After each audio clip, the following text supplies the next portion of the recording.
The greatest fight the Marvel Cinematic Universe never depicted was the confrontation the Infinity Saga built toward for 10 years. The two most powerful beings in the galaxy never shared a single second of screen time. Thanos, the Mad Titan, and Odin, the All-Father. The timing feels intentional rather than accidental. The moment Odin faded into gold dust in Norway, Thanos immediately launched his assault on the refugee ship only minutes later. This was a calculated strategy rather than simple timing. The universe knew that the Infinity Stones were out of reach as long as the King of Asgard sat on his throne. While Thanos handled the Hulk, Thor, and Captain America, he never tested his luck against the one man who had actually conquered the 9 realms before. History paints a specific picture regarding why the invasion of Earth did not happen sooner. Although Thanos had been hunting Infinity Stones for years, he only made his aggressive move in 2018.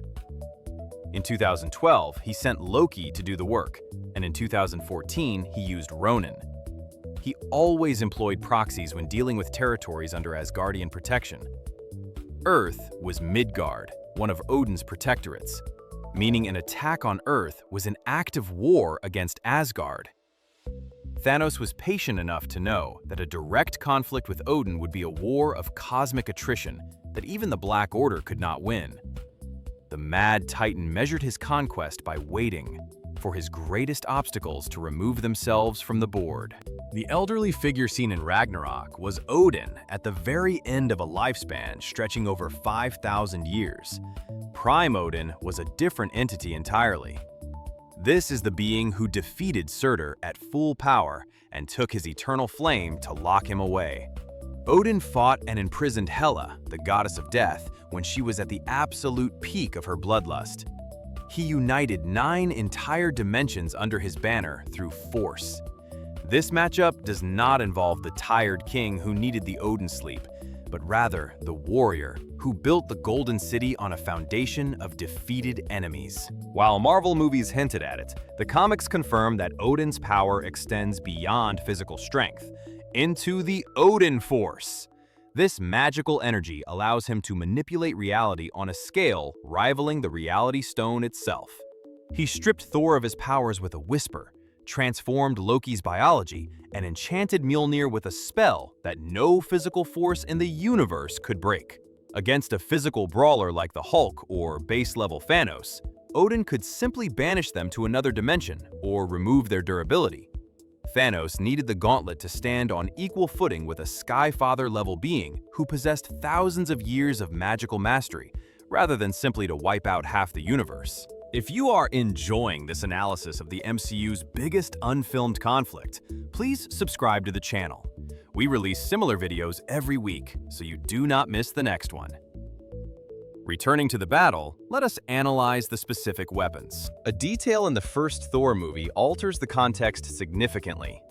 Hela knocking over the Infinity Gauntlet replica in Ragnarok implies Odin knew about the stones long before Thanos did. He likely gathered them himself during his bloody conquest days before stopping when he realized the cost. This means Odin understands the weapon and its limitations. Unlike the Avengers, who were figuring out the rules of the gauntlet during combat, Odin would recognize the threat immediately. He would prevent Thanos from closing his fist because he knows that stopping the mechanism matters more than overpowering the Titan. Stormbreaker cut right through a blast from a completed Infinity Gauntlet in Wakanda because it was a king's weapon, forged to channel magical energy. Gungnir, Odin's spear, was the original symbol of Asgardian power that never missed its mark. It could channel the Bifrost to blast enemies across the galaxy. If Stormbreaker could overpower the energy of 6 stones, Gungnir could likely do the same. In the hands of Odin, that spear acts as a conduit for the Odinforce, rather than a simple weapon. A clash between a focused blast from Gungnir and the energy beam from the gauntlet would likely result in a stalemate, or a breakthrough that puts Thanos on his back. Thanos invaded Wakanda with a horde of mindless outriders that overwhelmed human defenses through numbers. That strategy fails instantly against Asgard, because the Einherjar are superhuman beings who have fought across the stars for millennia. They held the line against dark elves and frost giants. Led by Odin, this army functions as a disciplined machine of destruction. Thanos' Black Order would find themselves outmatched. Kull Obsidian might be strong, but he would fall quickly against a battalion of Asgardian warriors backed by air support and magical artillery. This forces Thanos to fight alone, without hiding behind his army. On Asgard, the Mad Titan becomes isolated, which is exactly where Odin wants him. Imagine a scenario where Thanos arrives on the Rainbow Bridge with the Power and Space Stones, demanding the Tesseract. In this timeline, Odin stands at the gate instead of Loki, and refuses to negotiate. The moment Thanos steps foot on the Bifrost, the bridge itself becomes a weapon, because Odin could shatter the crystal beneath the Titan's feet, dropping him into the cosmic void. Alternatively, he could activate the palace defenses that shot down dark elf ships.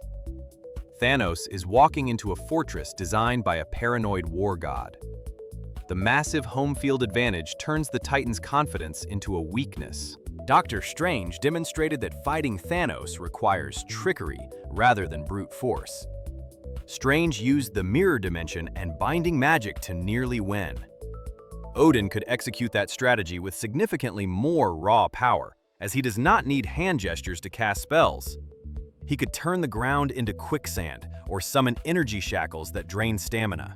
Since Thanos is susceptible to mental manipulation, Odin could assault his mind with visions of past failures, while simultaneously crushing his armor with gravity spells. Since the gauntlet requires a closed fist and focus, Odin possesses numerous ways to break both. The Reality Stone poses the biggest threat to Odin, because the ether can turn weapons into bubbles or armor into dust. This power works in both directions, since Odin's magic is essentially a form of reality warping. The conflict becomes a metaphysical clash between the artificial reality manipulation of the stone and the innate magical authority of the All-Father. The stone grants control at a physical toll to the user, whereas Odin's magic comes from his own life force. In a prolonged duel, Thanos takes physical damage from the stones, while Odin merely becomes exhausted. That durability gap is key. Thanos is roughly 1,000 years old, while Odin is over 5,000. That represents 4 millennia of extra experience in warfare and strategy. Thanos is driven by a predictable, fanatical conviction that pushes him to attack constantly. Odin has fought zealots before, and knows how to unbalance an opponent who believes they are righteous. While Thanos speaks about destiny, Odin observes the flow of battle.